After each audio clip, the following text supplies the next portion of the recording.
হযরতুল আল্লাম দিলশাদ খান মুখতারপুরী রহমতুল্লাহ আলাইহি সহ এলাকার যত মুমিন মুসলমান কবর জগতে চলে গেছেন এবং আমরা আজকে যা সংবাদ পেলাম এই দেশের সাবেক প্রধানমন্ত্রী বেগম খালেদা জিয়াও আমাদেরকে রেখে এই জগৎ ছেড়ে আল্লাহর জিম্মা চলে গিয়েছেন। মানুষ হিসাবে ভুল ত্রুটি থাকতেই পারে না।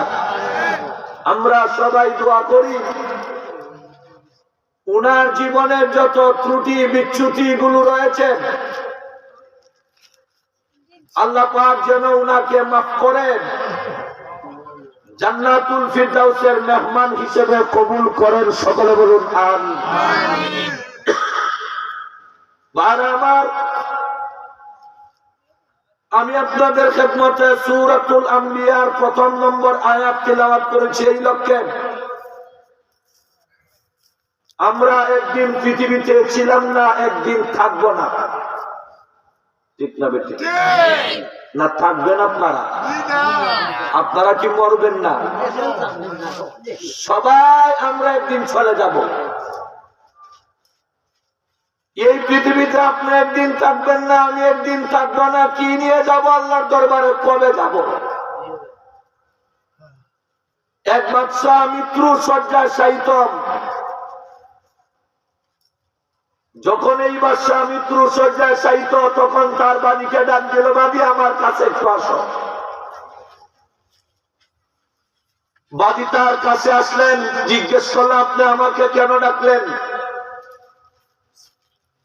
বাদশাহ জবাব দেয়, বাদী তোমাকে নিয়ে অনেক চলাফেরা করলাম, আমি চলে যাই তুমি আমাকে মাফ করে দিবা। আমি চলে যাই তুমি আমাকে বিদায় দাও।